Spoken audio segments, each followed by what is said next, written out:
I love this scene from Luca. Oh shit, hold on. Spoilers for Luca? Go watch Luca. It's great. The cat has a mustache. Anyway, I love this scene from Luca. It happens right at the turning point of the film. Luca and Alberto have run away from home. They've made new friends in the most charming Italian village, Porto Rosso, an obvious but delightful nod to Studio Ghibli. But no one knows that secretly, the two are sea creatures. If anyone found out, they'd be hunted down and killed. It's a lovely children's movie. Luca just adores this newfound life on dry land, especially his friendship with Giulia. The two bond over their curiosity and wonder at the world and bigger universe around them. But their friendship quickly makes Alberto insecure. The nautical duo's original plan was to get a Vespa and ride off into the sunset together to explore the world as best pals, but Alberto can sense that Luca wants to change those plans by going to school with Giulia instead.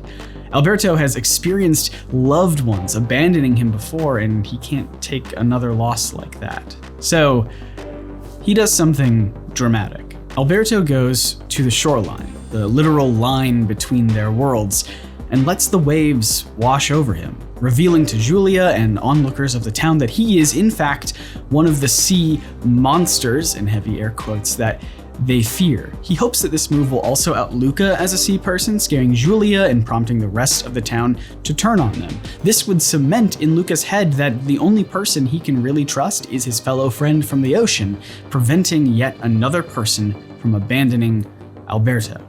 Unfortunately for him, this plan backfires completely. Instead of Luca also admitting that he's a sea person, he pretends to be scared of Alberto, covering up that he himself is keeping the same secret just to try and hold on to the life he found on the surface a little longer. A life that is full of happiness and opportunities, but only if he hides a significant part of who he is from the people around him. And in this moment, Luca is willing to condemn his friend and continue hiding. It is a heartbreaking moment that's one of the biggest emotional beats of the film. When I watched this scene for the first time, it was a massive punch to my, this area, the things inside my tummy part, the soft bones. It was an emotional punch to my soft bones. But it's a complicated scene that fluidly shifts between anger, worry, surprise, fear, betrayal, heartbreak, and regret within the span of maybe 1 minute, thoroughly delivering on each emotion, even when the characters aren't speaking or even moving.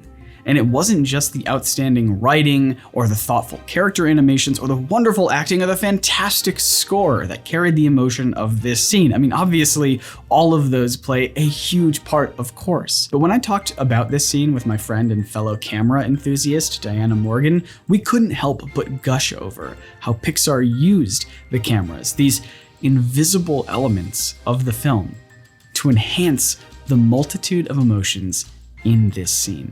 If we play this scene back, you can see the exact brilliant choices that the artists over at Pixar did with the camera work to make this moment hit home.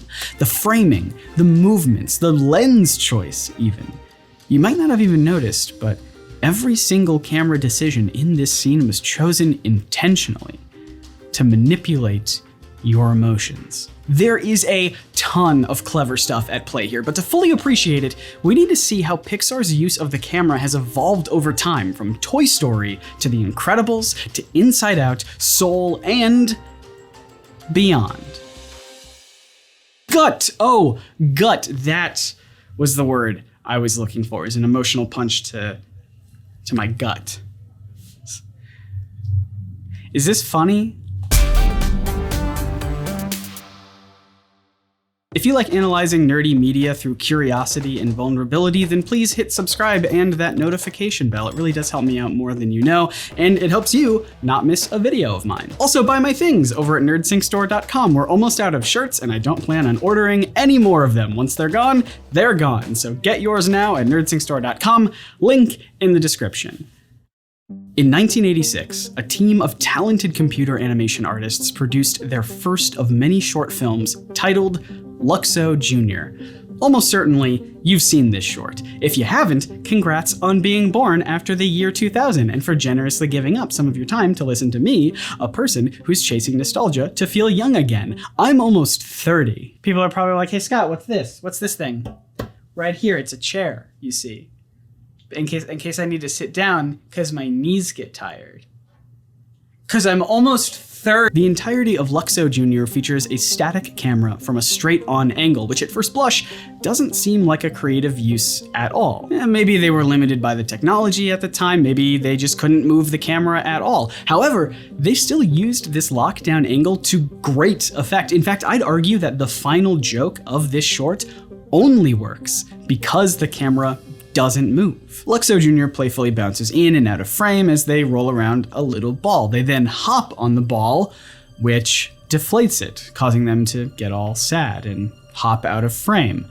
But then we see Luxo Jr. come right back in with an even bigger beach ball, as playful as ever, as if nothing happened. The camera being stationary is the only way this story could have worked. And again, I'm sure a part of that was probably a technical limitation. The genius of this short, however, is how they worked with the limitation to tell this delightful story. When Luxo Jr. was released, it was seen as a groundbreaking artistic achievement and technological marvel. It showed that computer animated stories can be heartfelt art. So much so that this team of animators adopted Luxo Jr. as the mascot of their company, which would be known as Pixar. And to this day, Pixar still utilizes static camera shots and clever framing to tell some of the funniest jokes in their movies. And when I find whoever let it out, they're dead. Oh! Why are you still here? Come on, go! And that was honestly something that fascinated me when I went back to rewatch Pixar's first computer animated feature-length film, which is kind of like the computer animated short films that they had been doing, except it's long. It's a long film. Made with computers, you see. I'm talking about Toy Story. I don't know what kind of joke I was trying to make here. For some reason, I chose to deliver that line like I'm a bridge troll issuing a riddle. The point I was trying to make was that when I rewatched Toy Story for this video, I was honestly a little confused. I remembered it having a lot of action. Buzz Lightyear is literally an action figure, so every scene of him, at least in my memory, involves dynamic camera movements to keep up with all the stunts and shenanigans that he does. But that's not what happened. Most of this movie is shot with static cameras. Even most of the action sequences are multiple static shots, but they're cut rapidly between each other to make the movement have an intensified energy. Which is fine, maybe too many action movies these days lean on that technique to make fight sequences feel quick and chaotic, but to their credit, the big final action sequence of Buzz and Woody trying to catch up with the moving van does have a moving camera, but only technically. The trio of toys here, yes, I'm including RC because they're the true hero of this film, are racing down the street and the camera is keeping up with them as they're traveling, which means technically the camera is moving. However, I wouldn't really consider this to be meaningful camera movement. It's basically like if you stuck a GoPro on RC, but there is at least one shot in this movie that does incorporate meaningful camera movement, and it's probably the most impactful moment in the film. It's this part right here, after Buzz learns that he's not a real space ranger. He is, in fact, a toy, as Woody has been screaming at him for the entire time that they've known each other. You are a toy! You weren't the real Buzz Lightyear, you're an action figure! Destined to prove to himself that he isn't just a toy, Buzz jumps off the staircase in an attempt to fly. Instead, he plummets to the ground. When we cut to the final shot of this moment, the camera starts close on Buzz before slowly pulling away, revealing his arm that popped off in a way that a toy's arm would, because he is a toy. The camera movement pauses briefly as Buzz finally accepts his reality.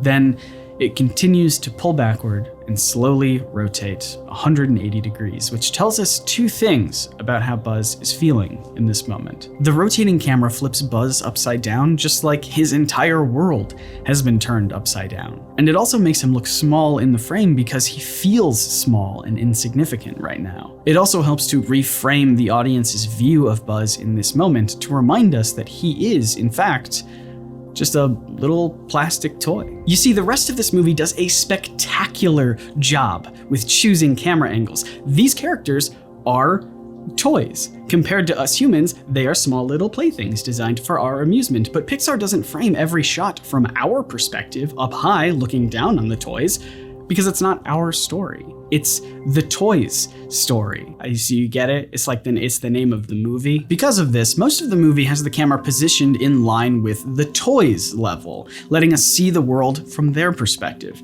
which means most of their interactions with humans are framed from a low angle looking up. The juxtaposition between low and high camera angles is the tool that Pixar had at their disposal for Toy Story and most of the other films that came out immediately after this. So I'm going to talk about it a lot right now, because its simplicity is only rivaled by its effectiveness at storytelling. I went to a college that had an underfunded film major for 3 years before I failed out, so I think I'm pretty qualified to tell you about basic frame composition. So when you shoot a subject from below, it makes them look powerful and in control. It's a classic dynamic superhero pose, which is why The Incredibles has a ton of these, including probably the most iconic shot from the movie. Sometimes, in fact, maybe most of the time, Pixar uses these angles to frame villains. Making the antagonist feel powerful and in control transforms these same angles to feel scary instead of triumphant, because it means they've got something over the people that we do like. Every time Syndrome monologues, it's shot from these low angles to show who's really in control of the scene. Sure, it was difficult, but you are worth it. I mean, after all, I am your biggest fan. On the flip side of this, filming a subject from above and looking down on them makes them look smaller, weaker, or more vulnerable. This is a great tool for making the audience empathize with a character who is sad, making us worry about a character who might not survive, or making the villain feel triumphed over. And look, I know that this is incredibly basic stuff, and I promise that we're going to talk about more complex things later in the video, but you can't mention Pixar's camera work and not talk about this framing. The juxtaposition of these two camera angles and what they communicate to the audience, plus, the occasional subversion of those expectations, is constantly at play in Pixar movies. Let's go back to Toy Story for a second. Because this film is shot from the toys' perspective, any shots of humans are typically framed from below, making them look imposing. Now, this works out in the movie's favor because the main human in this film isn't Andy, the good one, but instead his next-door neighbor, Sid, who's seen as a chaotic evil force that loves to torture and destroy toys. Toys. Why did I say it so weird? So Sid being shot from below makes him feel powerful and scary because he is. However, when the toys get one over on Sid and we flip that power dynamic, we get this fantastic sweeping shot that starts low, but reframes the scene to look down on Sid, making him seem helpless and small. This is the moment where the villain of the film has been defeated. Or let's once again look at that scene of Buzz falling off the stairs. The setup to this moment shows a low angle shot of Buzz about to jump, making him look like the confident space ranger he believes himself to be.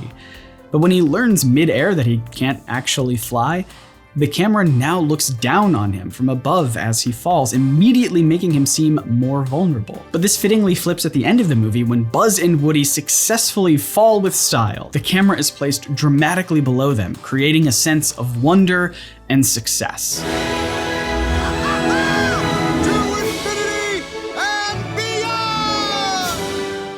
And of course, you can play up these dramatic angles, not just for emotional beats, but for comedy. You killed my father! No, Buzz. I am your father. Using dramatic angles like this is meant to visually let the audience know how they should feel about the scene and the subjects in it. But by the time that Pixar made their second film, A Bug's Life, you could tell how the animators were getting more comfortable with moving the camera as they incorporated these majestic sweeping shots to show off the gorgeous landscape and provide a sense of scale for the characters in this world. These kinds of shots are used all the time for when characters take in a grand, unfamiliar landscape. Coco, Soul, Ratatouille, the list goes on. Heck, these shots are used not just to appreciate and soak in the world, but can be used to create a sense of scale in a way that causes anxiety. When they go through the luggage area in Toy Story 2 to find Jessie and Bullseye, but realize it's going to be much harder than they thought. Same with Monsters Inc. in the warehouse full of all the doors. You could also argue that this scene in WALL-E also creates more anxiety than wonder, but pretty much everything in WALL-E gives me anxiety. However, it is a film whose cinematography feels wholly unique to the Pixar library. Hey, so confession time. I skipped out on watching WALL-E when it first came out because I didn't think that I would like it. So I watched it for the first time like a week ago, and of course I loved it. It's so charming, but it's also horribly depressing given the state of the world and climate change and late-stage capitalism and the absence of Fred Willard. But I love how WALL-E, a movie named after a character with lenses for eyes, uses camera movement with zoom-ins and outs to initially frame this movie as if other robots filmed it. A lot of shots feel like drone footage watching WALL-E from afar. Sometimes the camera can't keep up with his action and even has trouble focusing, like the camera's autofocus has to hunt for WALL-E. It feels incredibly mechanical and automated. And for all the wide shots that the film starts with, the final emotional beats bring the camera in super close on WALL-E and Eve to make the moment feel intimate and personal. This decision magically communicates the true, deep emotions that these characters have for each other, even though they don't have faces. So much of the emotion you feel here is because of how the camera is being used. Now, prior to this, by Toy Story 2, Pixar grew ever more confident in their ability to create dynamic camera movements that feel cinematic. The opening sequence of the Buzz Lightyear video game captures a sense of thrilling action and suspense that is infinity and beyond anything they had previously done, and still absolutely holds up today. It's so fun. I think maybe that's why I incorrectly remember the first Toy Story having these kinds of cinematic action shots, because Toy Story 2 did it so well that my brain altered my memory of the first film to be like, yeah, that's how it should have been, and now that's how you'll always remember it. This breakthrough in Pixar successfully pulling off multiple long action sequences with dynamic camera angles and movement paved the way for more of their action-focused films like The Incredibles and my arch nemesis, the Cars trilogy. Scott, don't do that. LaRon, how did you get on my adorable little television? A lot of bad editing attempts and then 2 good Skillshare classes, but that's beside the point.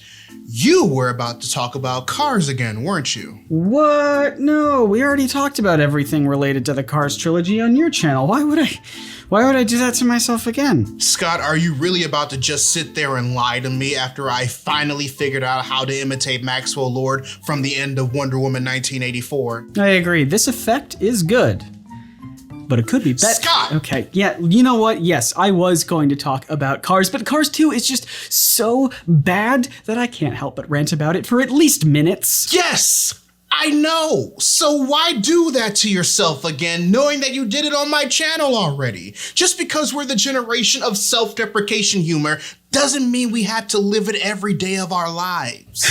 Yeah, it's just, now I don't know what to do.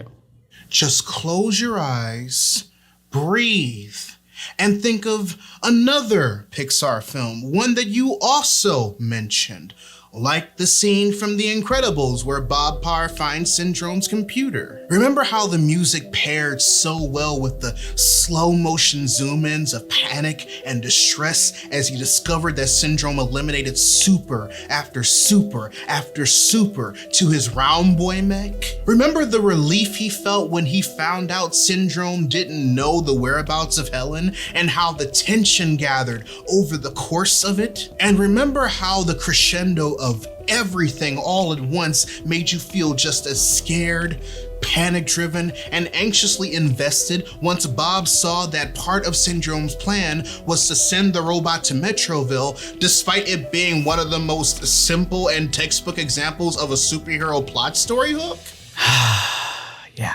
Yeah, that was good. Dang, Incredibles is so good. And so much better than Cars 2. Exactly. Now, repeat after me.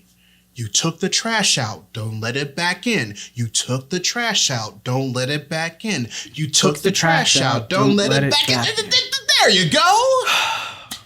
Ron, thank you for saving me from having to miserably talk about the Cars franchise for a little bit. Hey, I'm just glad I could help you out there. But I think your wonderful nerds TM need a bit of extra context for this certain bit of content.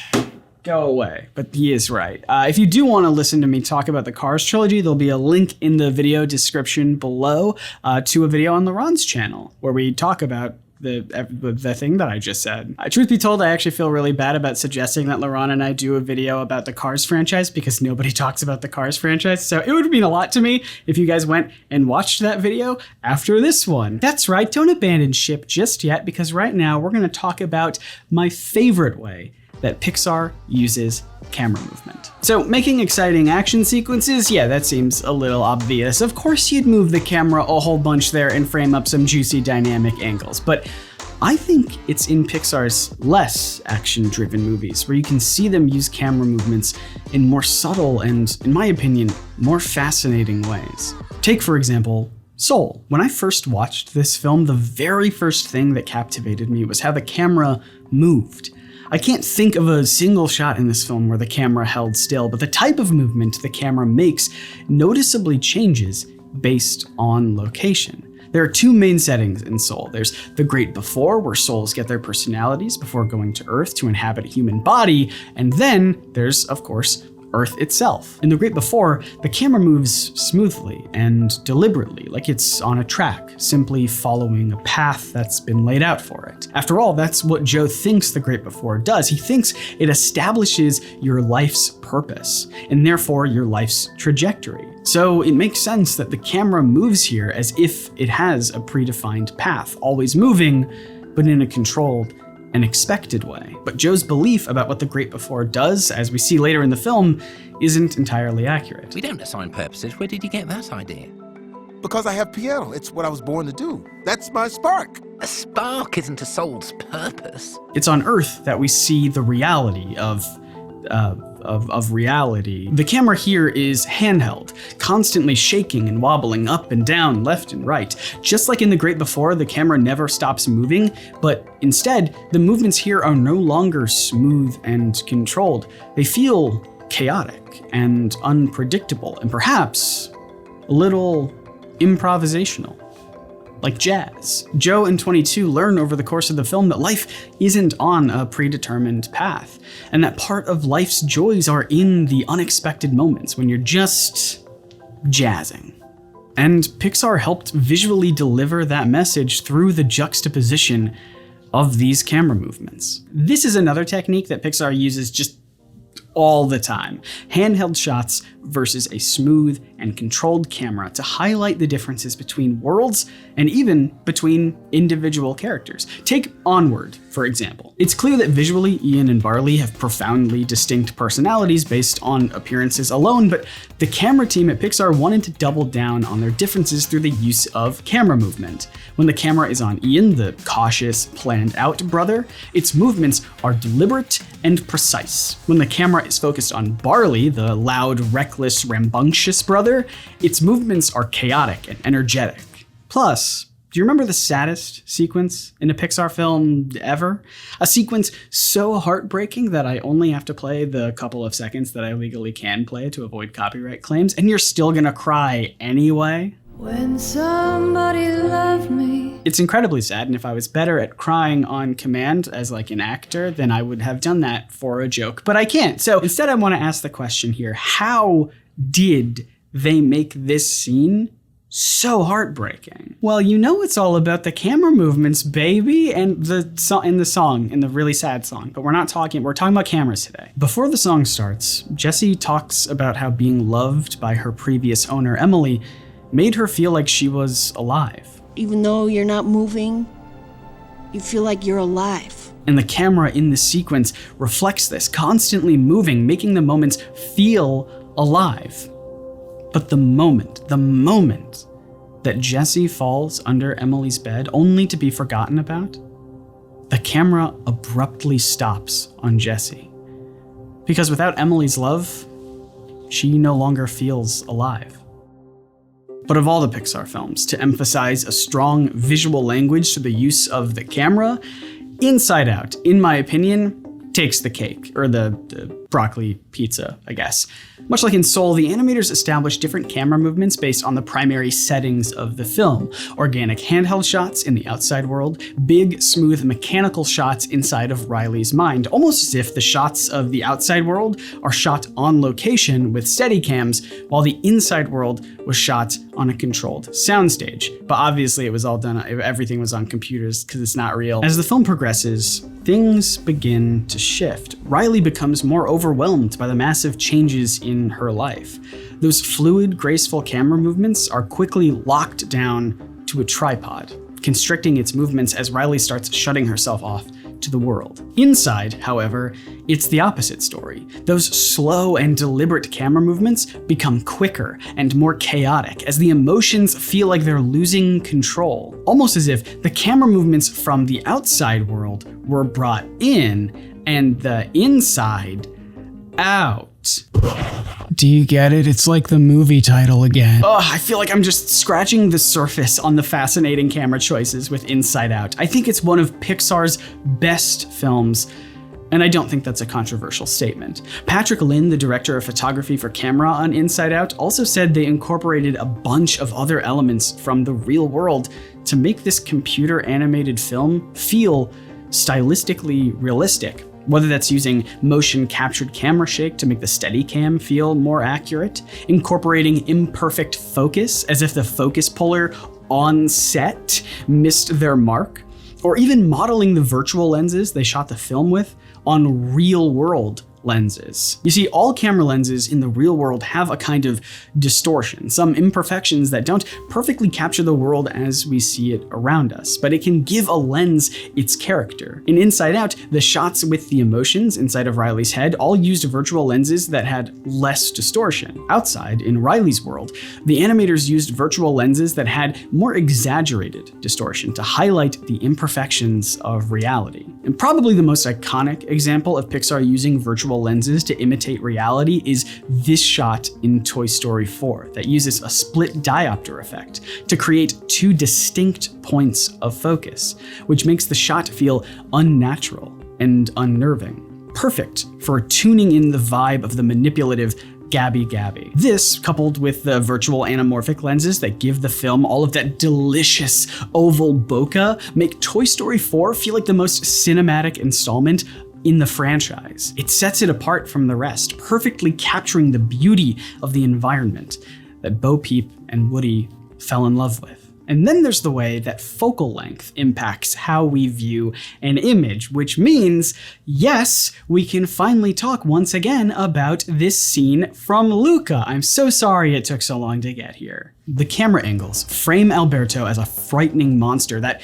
he hopes to be portrayed as, to scare Julia, who is framed from a lower angle to make her look vulnerable. This wide shot, looking down on Julia as she falls over, scrambling to get up, feels genuinely terrifying. Notice how the camera cuts back to a straight-on angle as Alberto quits the act that has proved his point. Humans will always be scared of sea people. Then, Luca turns on his friend, and look how it's framed now. There's an almost immediate change in who's the real threat here, especially as Ercole and his goons show up to throw spears at the sea monster. Just moments ago, Alberto took up the entire frame. Heck, before then, his tail alone was large and imposing. But as the scene goes on, and as he's betrayed, then hunted, Alberto starts taking up less and less space until he disappears entirely beneath the waves. But this scene is mainly about Luca, and the camera never lets us forget it. Even in shots that have other characters in it, Luca is the focus. Either the camera moves to reframe Luca as the main subject, or the composition of the shot crops parts of the other people out while letting us see Luca's body language in full, or the camera goes up close and personal, capturing powerful, intimate emotions. But then we can also factor in the rapid change in focal length to see how that has impacted this scene. When Alberto first jumps into the sea, it's shot through a wide-angle lens. There's some depth of field, but not a ton, and the distance between subjects is exaggerated. Julia takes like 4 steps forward, and it looks like she's miles away from where she was standing with Luca a moment ago. To Luca, she might as well be miles away, because there's nothing that he can do to stop her without also getting in the water and outing himself as a sea person. That's what makes this lens choice so brilliant. Again, they're only a couple steps away, but the wide-angle lens exaggerated that distance to separate Luca even further as his 2 worlds are about to collide. Then, after Julia falls down, we cut to a long lens, which has the opposite effect of a wide-angle lens. Long lenses compress the distance between subjects. Luca is closer and bigger in frame even though he hasn't moved. Julia is crawling backward, but she can't quite seem to escape Alberto's looming, swishing tail, which looks enormous through this lens compared to the other characters. And this long lens continues as Julia hides behind Luca. Again, notice how Alberto is huge in this frame, menacing even. And then we see this visual power dynamic shift as Luca becomes the monster in Alberto's eyes. Luca, in this moment, standing at the barrier between the land and the sea, feels like he has to choose between these 2 worlds, choose between his friends. Alberto forces Luca's hand, trying to out him before he's ready, and both characters are filled with overwhelming regret and disbelief over how the situation played out. And look, I know that all of the camera techniques here feel so simple and subtle, and they are truly, but they work to amplify the already powerful emotions of this scene in a way that I think is brilliant and beautiful. There are some really great videos online from the artists at Pixar about how they approach the art, specifically in regards to how they manipulate the camera. And something they bring up time and time again is how the job of the camera in every shot has to answer 2 questions. What information do they want the audience to see? And how do they want the audience to feel about it? That first part could be fully accomplished by a utilitarian approach, filming everything in medium shots with straightforward angles. But what elevates filmmaking to an art form is that second part, getting the audience to feel something, manipulating their emotions through the use of a tool that is meant to be otherwise unseen. And here's the thing. A lot of the stuff we've gone over here are not techniques that Pixar has invented. Using distinct framing, movement, and lens choices are all things that cinematographers have used since the dawn of the art form and will continue to use forever because it works. The unique quality that Pixar brought to the genre was recreating these techniques in the digital world. They saw this new landscape of filmmaking and didn't just lean on the novelty of a computer-animated film to sell itself. With every new project, Pixar continues to push animation technology forward, creating groundbreaking innovations that make their films technically impressive, sure, but what makes them so special is that the artists and animators and cinematographers never slouch on the level of thoughtfulness put into every single shot of every single movie. Except Cars 2. Cars 2 is a disaster in an otherwise solid trilogy. Do you hear those sirens out there? I didn't edit those in. Those are real. They're coming to go get the corpse of Cars trilogy because Cars 2 was in it. Scott? Right. You let the trash out, don't let it back in. You let the trash out, don't let it back in. I am decidedly not going to rant about the Cars movies here. Like I said, go check out the video we did about the Cars trilogy over on Laurent's channel. It'll be linked in the description and at the end of this video. Also, huge shout out to my friend Diana Morgan for helping me through this video. They are incredibly smart and helpful and a great photographer, by the way. We talked a lot over Zoom and I recorded the whole thing intending to use it for this video, but instead I'm just gonna upload it as a bonus video to my Patreon. Speaking of, please support me on Patreon. Like all of these scrolling names, including Christopher Lang, Eric Ketchum, Jonathan Linowski, Amanda Trisdale, Caleb Brock, David Arroyo, DeCassowary, Donna Bark, Edwin Latour, Eric Totorapato, Everett Parrott, Havelock Smiggles, Jonathan and Megan Pearson, LT O'Brien, and the rest of the wonderful nerds who keep this channel going over at patreon.com/NerdSync. Jordan must be real loud outside right now. I'm gonna have strong words with her. Hey, if I hit 700 patrons, I'll make a video about my favorite movie ever, Scott Pilgrim. And if that interests you, then go to the link in the description where the Patreon is. Thanks. Oh, and hey, look, we've reached the end, and I didn't even need to sit down in this chair that I set up earlier in the video. So, take that check off, you hack. Click or tap right here to watch Laurent and I make the Cars trilogy better. As best we can, anyway. Or click or tap right here to watch one of my favorite videos ever about the history of supervillain monologues and why Syndrome's monologues are perfect. Until next time, my name is Scott, reminding you to read between the frames and grow smarter through cartoons, I guess. See ya.